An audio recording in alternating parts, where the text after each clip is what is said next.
The dust-laden wind howled across the vast plains of Wyoming Territory as Grace Miller clutched her shawl tighter around her shoulders, the weight of her world bearing down upon her like the merciless summer sun of 1878. The rickety wagon creaked beneath her, each jolt sending pain through her exhausted body as she tried to keep her 3 young children from tumbling over the side. 2 months on the trail had worn her down to almost nothing. 2 months since Benjamin had succumbed to fever, leaving her alone to forge ahead to the parcel of land they'd purchased sight unseen, with nothing but a deed paper and dreams now turned to ashes. "Mama, I'm hungry," 5-year-old Samuel whimpered, his small hand tugging at her sleeve. Beside him, 7-year-old Thomas stared vacantly at the endless horizon while 2-year-old Eliza slept fitfully in a makeshift bed of blankets. "Soon, darling," Grace promised, though the food supplies had dwindled to almost nothing. The last of their money had purchased a spare wagon wheel in the previous town, leaving nothing for extra provisions. She flicked the reins weakly, urging the tired mare forward. The poor beast was nearly as spent as she was. When the wagon wheel caught in a deep rut, snapping with a sound like a gunshot, Grace felt what little remained of her hope shatter along with it. She climbed down, her legs nearly buckling beneath her as she surveyed the damage. There would be no fixing this, not without tools, not without help, not without the strength that had abandoned her days ago. She sank to her knees in the dirt, her head bowed. For the first time since Benjamin's death, she allowed herself to weep openly, her shoulders shaking with silent sobs.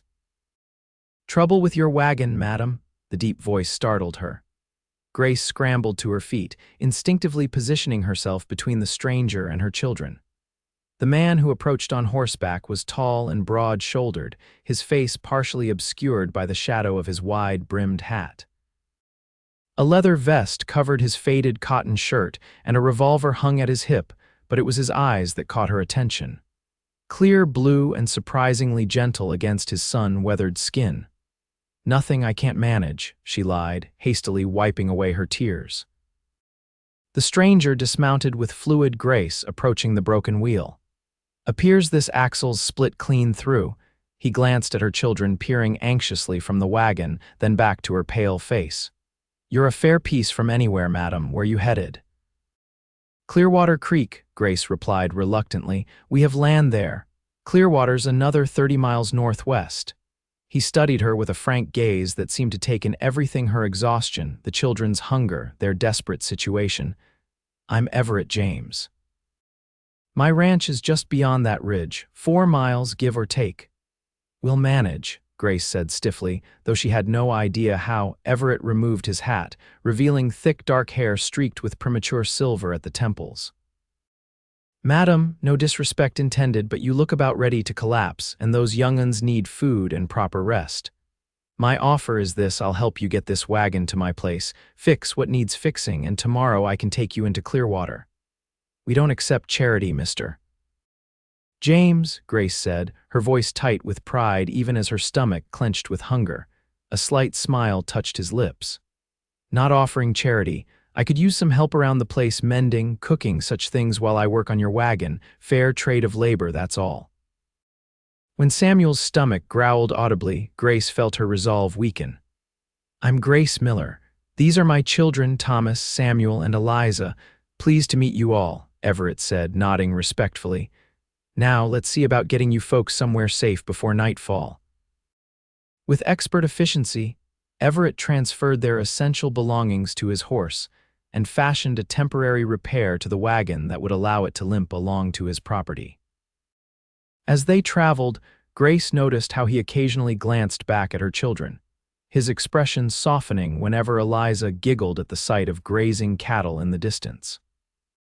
The James Ranch appeared as they crested a gentle hill, a sturdy 2-story house with a wide porch, a large barn, and several outbuildings. It wasn't grand, but it was well maintained, speaking of care and hard work. "You live here alone?" Grace asked as they approached. Everett nodded. "My father passed 3 years back. Mother returned east to live with my sister in Boston. Been just me and a couple of hands who help with the cattle." A shadow crossed his face. "Had a wife once. She couldn't abide the isolation, went back east 7 years ago. I'm sorry, Grace said softly. He shrugged, the gesture dismissive yet somehow conveying a depth of feeling he didn't express. Life out here isn't for everyone. As they drew closer to the house, two men emerged from the barn. That's Eduardo and Caleb, Everett explained. Good men, they keep to the bunkhouse mostly. The cowboys approached, curiosity evident in their expressions. Got company, boss? The older one asked, his weathered face creasing into a smile at the sight of the children. The Millers will be staying a spell, Caleb. Their wagon broke down. Mrs. Miller, this is Caleb Johnson and Eduardo Vasquez. Grace acknowledged them with a nod, suddenly aware of how disheveled she must look after months on the trail. The men, however, showed only respect, tipping their hats before helping Everett unload the wagon. The inside of the house surprised Grace. While undeniably masculine in its furnishings, it was clean and orderly. A stone fireplace dominated the main room, and practical furniture was arranged for comfort rather than show. Bookshelves lined one wall, filled with volumes that seemed well read. You can take the spare room upstairs, Everett said, carrying their bags. It's not much, but it's clean. The washroom's down the hall. I'll have hot water brought up. This is more than generous, Grace said, overwhelmed by his kindness. Just neighborly, he replied simply. There's stew on the stove. Get settled, then come down and eat. You all look like you could use a good meal. That evening, after the children had eaten their fill of hearty beef stew and fallen asleep in the comfortable beds upstairs, Grace sat at Everett's kitchen table, cradling a cup of hot coffee. It was the first moment of real peace she'd experienced since Benjamin's death. They're good children, Everett commented, sitting across from her. Well behaved. Their father was strict but fair, Grace said softly. They miss him terribly. How long has he been gone? 2 months. Fever took him 3 days after we left Missouri. She stared into her cup. We had everything planned. The land in Clearwater was supposed to be our fresh start. And now I don't know, she admitted. Benjamin was the farmer. I was just the farmer's wife. Everett was quiet for a moment. What did you do before you were married? The question surprised her. My father owned a general store. I kept the books, ordered inventory, nothing that helps with farming. Book learning is never wasted, Everett said, and children need their mother's strength more than they need a perfect crop. His words touched something deep inside her, a fear she'd barely acknowledged even to herself. What if I can't provide for them? What if I fail? Mrs. Miller, Grace, she interrupted. Please, he nodded. Grace, then, everyone needs help sometimes. Even out here where we prize self-reliance above most things, no one truly makes it alone. Is that why you're helping us? Because someone helped you once? A shadow crossed his face. Something like that. He stood abruptly. You should rest. Tomorrow's soon enough to figure out your next steps. As Grace climbed the stairs to the room where her children slept peacefully, she found herself wondering about the man who had so readily opened his home to strangers. There was kindness in him, certainly, but also a solitude that seemed bone-deep, a loneliness she recognized because it mirrored her own. The next morning, Grace woke to sunlight streaming through curtained windows and the distant sound of children's laughter. For a moment, disoriented by the unfamiliar surroundings, she lay still, then bolted upright as she remembered where they were. The bed beside her was empty, the children were gone. She dressed hastily and hurried downstairs, following the sound of voices to the back porch. There she stopped in her tracks, the scene before her so unexpected it stole her breath. In the yard, Everett James sat astride a gentle-looking pinto, Thomas securely positioned in front of him, small hands gripping the saddle horn. Samuel watched from the fence, bouncing with excitement, while Eliza sat on a blanket nearby, happily playing with what appeared to be hand-carved wooden animals. That's it, steady now, Everett was saying to Thomas, whose face was alight with concentration and joy. You're a natural, son. Grace stepped onto the porch and Everett looked up, a smile transforming his serious face. Good morning, hope we didn't wake you. Mama, Samuel called. Mr. James says I can ride next. He says even little boys can learn to be cowboys. Is that so? Grace replied, her gaze meeting Everett's. He shrugged, looking almost sheepish. Found them watching the sunrise, figured they might enjoy learning something new while you got some rest. Mama, look at me, Thomas called proudly as Everett guided the horse in a gentle circle. Something about the sight her serious, often sad Thomas smiling so brightly, the careful way Everett's arms stayed protectively around him made Grace's throat tighten with emotion. They've been cooped up in that wagon too long, Everett said quietly when he brought the horse closer. Children need room to run, to explore. Thank you, Grace said simply, knowing the words were inadequate after breakfast, prepared by Eduardo's wife Maria, who lived in a small cabin on the property. Everett drove Grace into Clearwater Creek in his wagon. The children remained behind, happily helping Maria feed chickens and collect eggs, with promises of more riding lessons when they returned.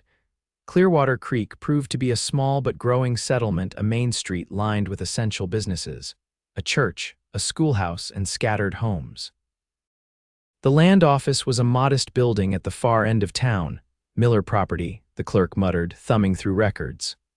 Ah yes, 160 acres, 3 miles east of town, purchased by Benjamin Miller 4 months ago. That's right, Grace confirmed, my husband. The clerk pushed his spectacles higher on his nose. Well, madam, I'm afraid there might be a problem. That land was sold with certain improvement requirements. Homestead Act specifies you need to build a dwelling and show improvements within 6 months of purchase. We intended to, Grace said, her heart sinking, but my husband died on the journey here. Sorry to hear that, madam, truly, but rules are rules. Without improvements, the land reverts to government ownership end of next month. Everett, who had been silently observing, stepped forward. What exactly constitutes improvements? Dwelling structure, cleared land for crops, that sort of thing, the clerk explained. Minimum 10 acres under cultivation. And if those improvements are made within the time frame, then the deed remains valid, transferring to Mrs. Miller as the widow. Outside, Grace leaned against the wagon, fighting back tears of frustration. It's impossible. Even if I could somehow build a cabin in a month, I know nothing about clearing land or planting crops. You could sell the deed, Everett suggested carefully. It would give you enough to get back east, maybe start over in a town. Grace stared at the paper in her hand, the deed that had represented all their hopes and dreams. Benjamin was so certain this was where we belonged. He talked about the children growing up with room to run, learning to ride horses, breathing clean air. She looked up at Everett. I can't give up before I've even seen it. He studied her for a long moment. Let's go look at your land then. The Miller property lay in a gentle valley, bordered by a creek on one side and rolling hills on the other. Wild grasses swayed in the breeze, and a stand of cottonwoods marked where the creek bent closest to what would have been an ideal building site. It was beautiful in its untamed state, fertile and promising. Benjamin chose well, Grace said softly, turning in a slow circle to take it all in. He did, Everett agreed. Good water source, natural windbreak from those hills, decent soil. He knelt, rubbing dirt between his fingers. You could grow almost anything here. If only I knew how, Grace said, the momentary uplift in her spirits fading. And even if I did, there's no way to build a cabin and clear land in just a month, not alone. Everett was quiet for a long moment, looking out over the land, his expression unreadable. What if you weren't alone? What do you mean? He turned to face her directly. I'm proposing a bargain, Mrs. Miller. I'll help you meet the requirements to keep this land, build a cabin, clear the necessary acreage. In exchange, you and your children stay at my ranch until it's ready. Grace stared at him, astonished. Why would you do that? Because I've been where you are, he said simply. When my father died, I nearly lost everything. A neighbor helped me keep the ranch going that first year, called it paying a debt forward. I couldn't possibly accept, it's not charity, he interrupted firmly. I'd expect work in return. You're cooking and mending at the ranch while we build here. And once you're settled, perhaps some arrangement where you could help with my books, given your experience. Grace considered his offer, sensing there was more to it than simple neighborliness, yet unable to detect any hint of impropriety in his manner. The children need stability, he said, and I meant what I said this morning. His voice softened. I'll teach them to ride, and I'll teach you to rest, Mrs. Miller. You look like you haven't had a moment's peace in months." Something in the way he said it, the genuine concern in his eyes, the understanding of exactly what she needed most, broke through the wall of independence she'd been struggling to maintain. "Very well, Mr. James," she said finally. "I accept your offer." The weeks that followed established a routine that brought unexpected comfort to both the Miller family and to Everett. Grace took over the cooking for the ranch house and the hands, her skilled management bringing order to the kitchen that had been lacking since Everett's mother left. The children thrived in the open spaces, Thomas and Samuel eagerly learning ranch chores alongside their riding lessons, while little Eliza toddled after Maria, absorbing Spanish words and collecting eggs with determined concentration. 3 days a week, Everett took two of his hands and worked on the Miller property, laying the foundation for a modest cabin and beginning the arduous process of clearing land. Grace joined them whenever Maria could watch Eliza, working alongside the men with a determination that earned their respect. "You're a quick study," Everett commented one afternoon as they paused for water. They had just finished setting the corner posts for the cabin, and Grace's hands were blistered despite the gloves he'd lent her. "Necessity is a powerful teacher," she replied, flexing her sore fingers. "True enough." He watched her for a moment. "You know, most women would have sold that deed and gone back east. Most women haven't come this far just to turn back," she said. Then, more softly, "Besides, the children are happy here. Thomas hasn't had nightmares about his father's death since we arrived. Samuel is talking about becoming a rancher, and Eliza," she smiled. "Well, she follows you around like you hung the moon." Everett looked away, but not before Grace caught the flush of pleasure that colored his face. "They're good kids, smart too. Thomas has a real way with horses, noticed it right off." "You've been good for them," Grace said. "They need a man's influence." The words hung between them, laden with implications neither was ready to address. Everett broke the moment by standing and returning to work, but Grace noticed how he glanced her way more often as the afternoon wore on. That evening, after the children were asleep, Grace found Everett on the porch, smoking a pipe and staring at the star-filled sky. She wrapped her shawl tighter against the cooling air and joined him. "Thank you," she said quietly, "for everything you've done for us." He tamped out his pipe, giving her his full attention. "No need for thanks. Having you and the children here has been—" He paused, searching for the right word. "Pleasant." Grace smiled at his understatement. "Is that why you're out here alone every night? Because it's so pleasant having people invade your quiet home?" A corner of his mouth lifted. "Maybe I just needed reminding of what I was missing." "And what's that?" "Life," he said simply. "Noise, purpose beyond just surviving from one season to the next." They sat in companionable silence for a while, the night sounds of the prairie surrounding them. Finally, Everett spoke again, his voice low. "Why did you really decide to stay?" "Truth now?" Grace considered the question carefully. "Because running away felt like admitting Benjamin was wrong, that all our plans, our dreams were foolish, and maybe they were, but—" She sighed. "I needed to try for him, for the children, and for yourself." She looked at him, surprised by his perception. "Yes, for myself too. I spent 7 years being Benjamin Miller's wife. Before that, I was my father's daughter. I've never just been Grace." Everett nodded slowly. "I understand that better than you might think. Do you miss your wife?" The question slipped out before she could consider its propriety. If he was offended, he didn't show it. "Not anymore. I missed the idea of her for a long time, the future we were supposed to have, but Rebecca never wanted this life. She made that clear from the beginning, but I didn't listen. Too convinced I could make her love it the way I did." "And do you love it, I mean?" He gazed out at the darkened landscape. "Most days, it's hard, lonely work sometimes, but there's freedom in it that I've never found anywhere else." Grace understood exactly what he meant. Despite the backbreaking labor of the past weeks, she'd experienced moments of profound peace watching sunrise over the untamed land that would be her home, feeling the satisfaction of visible progress each day, seeing her children bloom in this new environment. "I should get some rest," she said eventually, reluctant to break the spell of their conversation but aware of how it might appear if anyone saw them sitting alone in the darkness. Everett stood when she did, a gesture of respect that touched her. "Good night, Grace." "Good night, Everett." It was the first time she had used his given name, and the sound of it seemed to hang in the air between them as she turned to go inside. She felt his eyes on her back all the way to the door, and something warm unfurled in her chest, something she hadn't felt in a very long time. As the month progressed, the cabin on the Miller property took shape with remarkable speed. Everett proved to be a skilled builder, and with the help of his hands, the structure rose steadily, a simple but sturdy two-room dwelling with space to expand later. Meanwhile, nearly 15 acres had been cleared for planting, exceeding the minimum requirement. "We'll make it," Everett told Grace as they surveyed their progress one crisp autumn afternoon. "Another week should see the roof finished and the door hung. Basic furniture won't take long after that."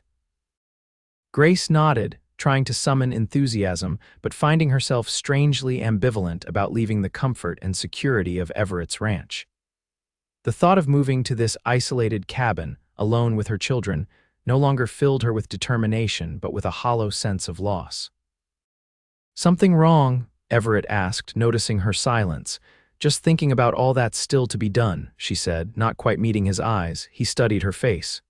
"You're worried about managing alone. Wouldn't you be?" She gestured at the vast emptiness surrounding them. "The nearest neighbor is miles away. Winter's coming. I still barely know how to handle a plow, let alone I'll be close by," he interrupted. "And I promise to help you learn what you need to know." "You've already done more than enough," Grace said. "You can't keep putting your own work aside to help me."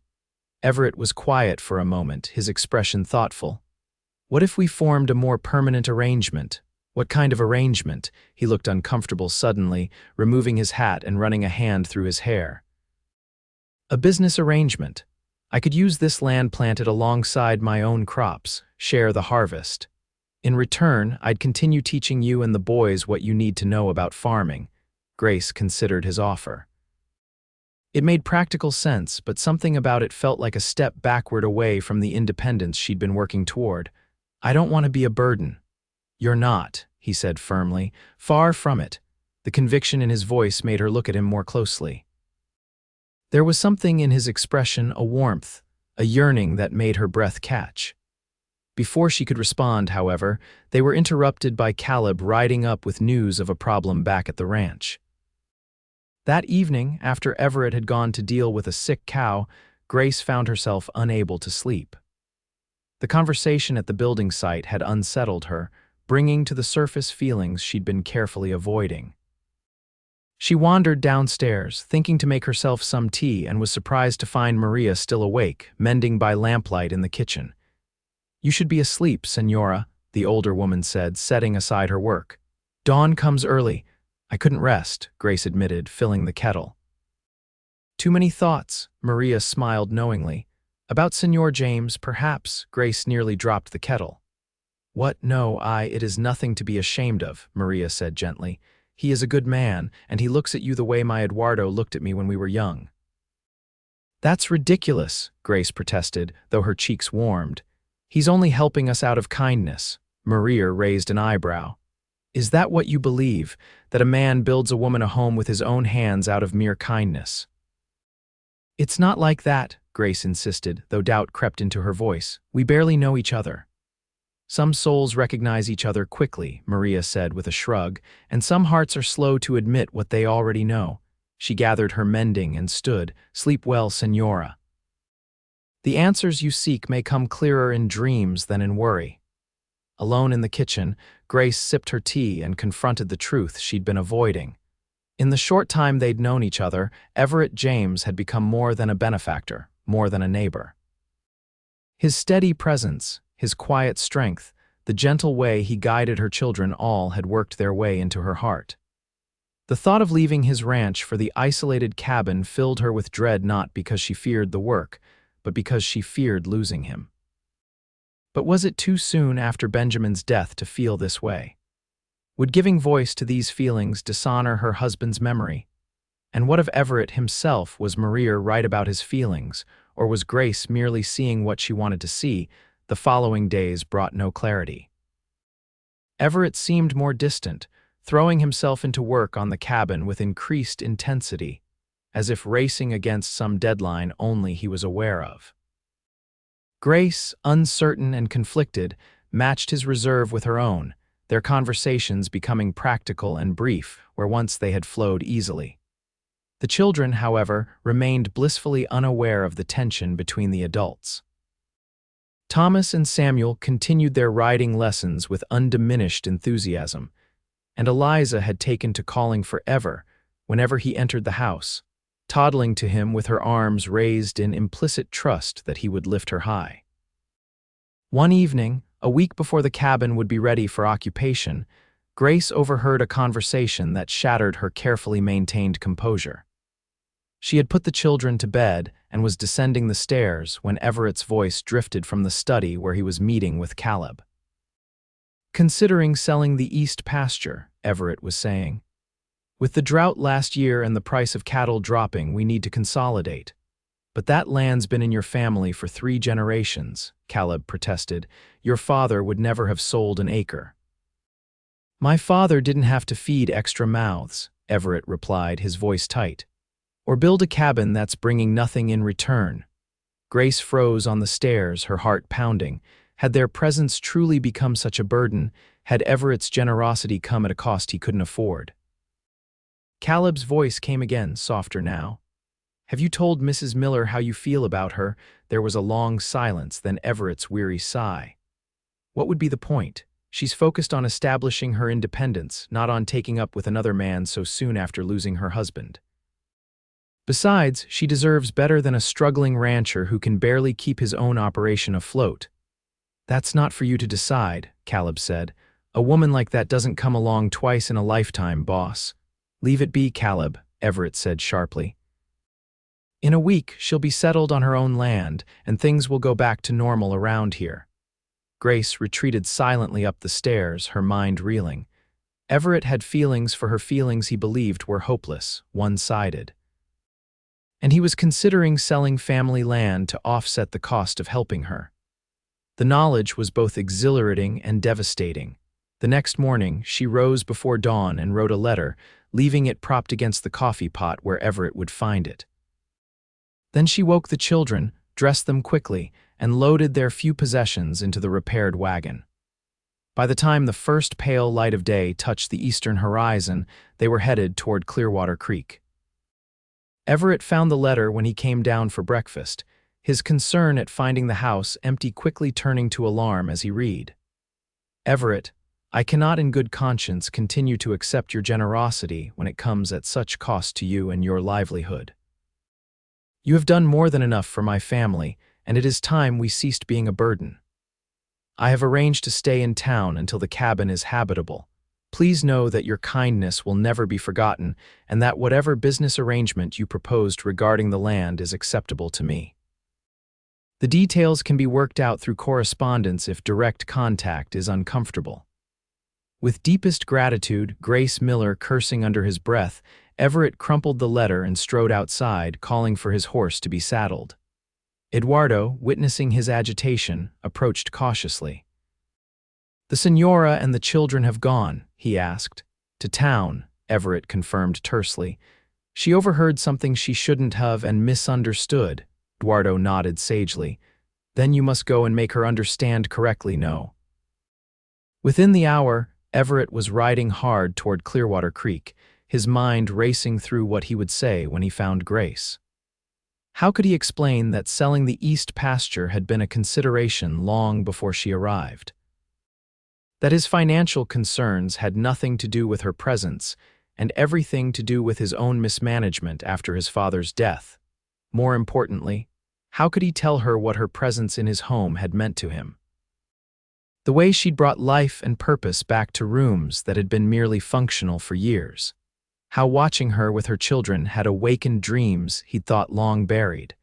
How the thought of her leaving left him feeling hollowed out in a way he'd never experienced before. In Clearwater, it didn't take long to locate the Millers. The town was small, and newcomers were noticed. The proprietor of the general store directed him to the boarding house run by a widow named Mrs. Hawkins. Everett found Grace in the small parlor, mending one of Thomas's shirts while the children played quietly in a corner. She looked up when he entered, her expression shifting from surprise to wariness. "Mr. James," she said formally, setting aside her sewing. "I didn't expect to see you." "Clearly," he replied, his voice gruffer than intended. He removed his hat, suddenly aware of how he must appear dust-covered from the hard ride, his expression no doubt thunderous. He made an effort to soften his tone. "May I speak with you privately?" Grace hesitated, then nodded. "Children, stay here and behave for Mrs. Hawkins. I'll be back shortly." Outside, they walked in silence for several moments, the morning bustle of the town providing background to their unspoken thoughts. Finally, Everett stopped, turning to face her directly. "Why did you leave like that?" he asked. Without even saying goodbye, Grace met his gaze steadily. "I heard you talking with Caleb last night about selling land because of us, because of me." Everett's jaw tightened. "You heard part of a conversation and jumped to conclusions. Did I? You said yourself you needed to feed extra mouths and that building my cabin was bringing nothing in return." "I was venting," he admitted. "The east pasture has been a problem since before you arrived, poor grazing, difficult to maintain. As for the cabin," he sighed. "Yes, it's been an expense, but one I chose freely." "At what cost?" Grace pressed. "Your family legacy, your financial security." "Some things are worth more than money or land," he said quietly. The intensity in his gaze made her look away. "We've imposed on you long enough." "Is that really why you left, or was it something else you overheard?" Grace felt heat rise to her cheeks. "I don't know what you mean." "I think you do." Everett stepped closer, close enough that she could see the flecks of gray in his blue eyes. "Did you hear what I said about my feelings for you?" "It doesn't matter," she whispered. "It's too soon. I'm still mourning Benjamin. The children adore you," he interrupted gently. "And I'm not asking for anything you're not ready to give. I'm just asking you to come back to the ranch until the cabin is properly finished." "And then what?" "Then whatever you want," he said. "Stay at the cabin if independence is what you truly need, but know that there's a place for all of you at my ranch, always." Grace studied his face, reading the sincerity there, the depth of feeling he was struggling to contain. "I don't want your charity, Everett." "It's not charity I'm offering," he said, his voice low and fervent. "It's a future, together if you want it." The directness of his words stole her breath. "I hardly know what I want anymore," she admitted. "Everything has happened so fast." Everett nodded, taking a step back. "I understand. Take all the time you need, but please come back to the ranch until the cabin is ready. For the children's sake, if nothing else." Grace considered his request, weighing her pride against practicality. The boarding house was clean but cramped, expensive for her limited funds, and the children were already chafing at the confinement after weeks of freedom at the ranch. "Very well," she said finally. "But only until the cabin is finished, and I insist on paying for our keep either with work or with a portion of next year's harvest." Relief washed over Everett's face. "Agreed, though your cooking alone is worth twice what you and the children could possibly eat." The hint of humor in his voice eased the tension between them, and Grace found herself smiling despite her reservations. "My stew isn't that remarkable, Mr. James." "It is to a man who's been eating his own cooking for 3 years, he replied, offering his arm. "Shall we collect the children?" That afternoon, as they returned to the ranch, Grace noticed how the children's spirits lifted with each mile that brought them closer to the place they'd come to think of as home. Thomas and Samuel peppered Everett with questions about the horses they'd been helping to train, while Eliza bounced excitedly on Grace's lap, pointing at familiar landmarks. Watching Everett with her children, his patient answers, the genuine interest he took in their observations, Grace felt something shift inside her. Perhaps Maria had been right. Perhaps some souls did recognize each other quickly, transcending the conventional timelines of courtship and grief. The following weeks brought a flurry of activity as they raced to complete the cabin before the first heavy snows. The structure itself was finished, weathertight and sturdy, with a stone fireplace at its heart. Everett and his men built simple furniture beds, a table with benches, shelves, and a rocking chair that appeared one evening with no explanation beyond Everett's gruff comment that every home needs one. Grace filled the small space with touches that transformed it from a shelter to a home, curtains sewn from fabric purchased in town, a braided rug before the hearth, her mother's china carefully unpacked and displayed. Each item placed with care, each decision made with an eye toward the future. Yet as the day of their move approached, Grace found herself increasingly torn. The cabin represented everything she had fought for: independence, self-reliance, fulfillment of Benjamin's dream.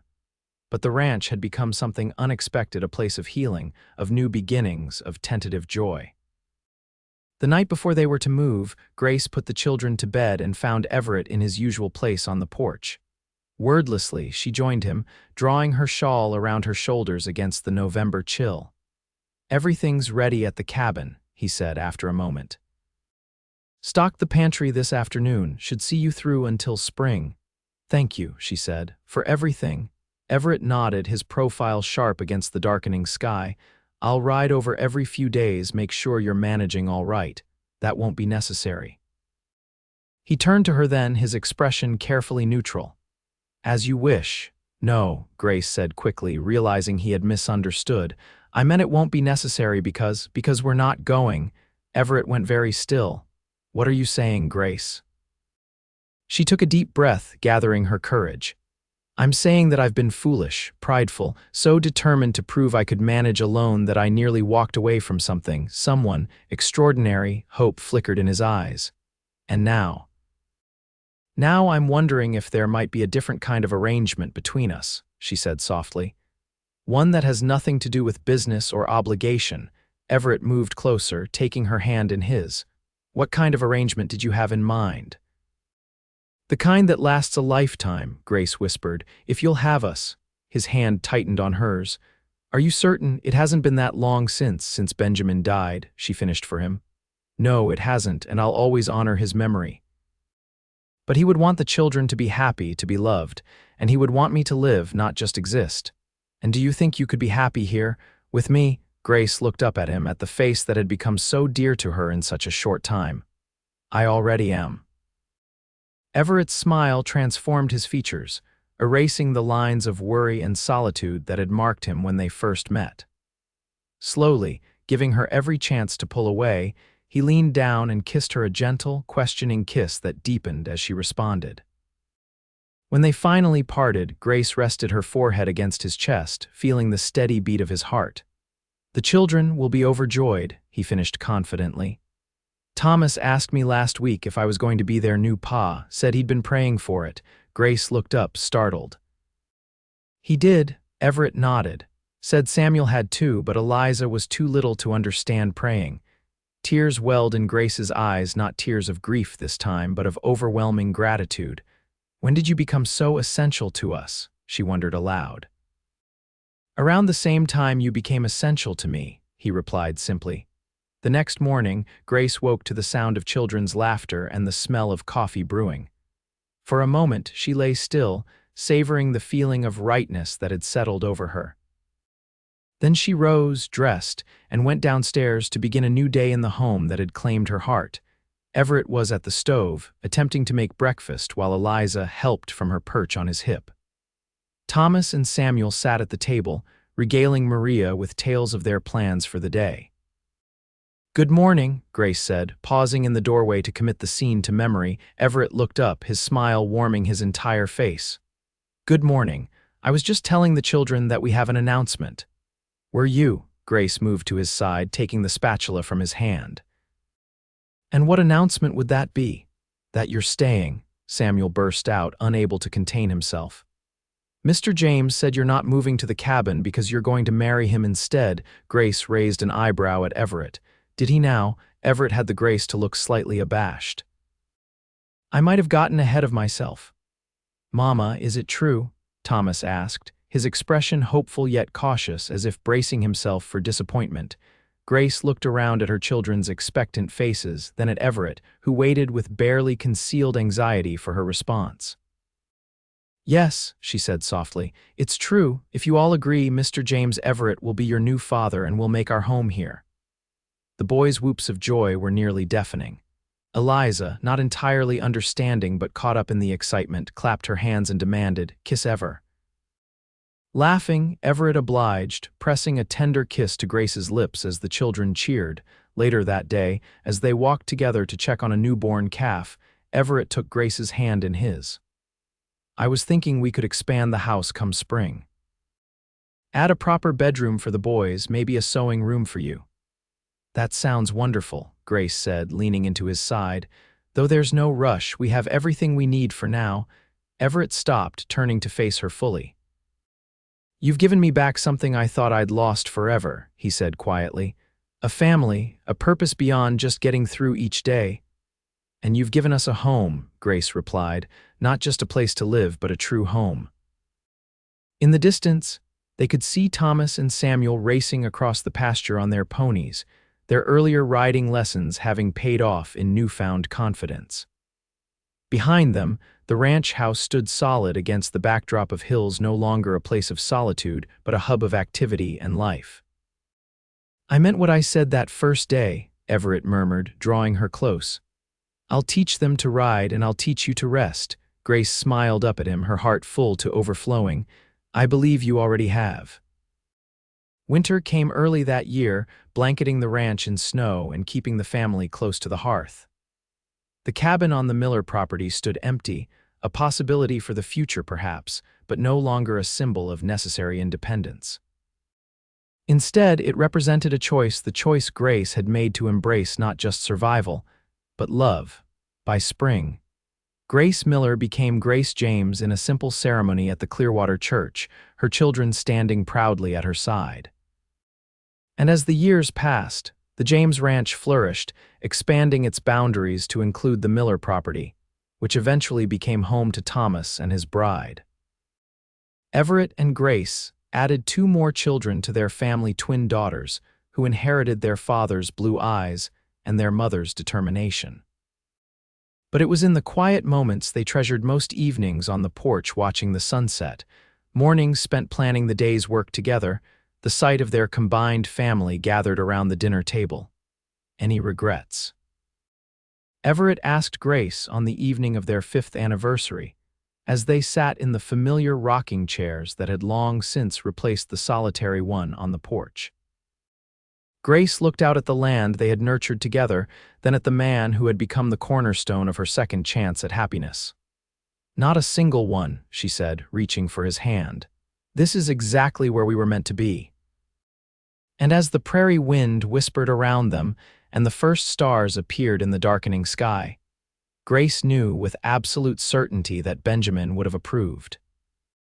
For in this place, with this man, she and her children had found not just security, but joy, not just a home, but a future filled with promise and love.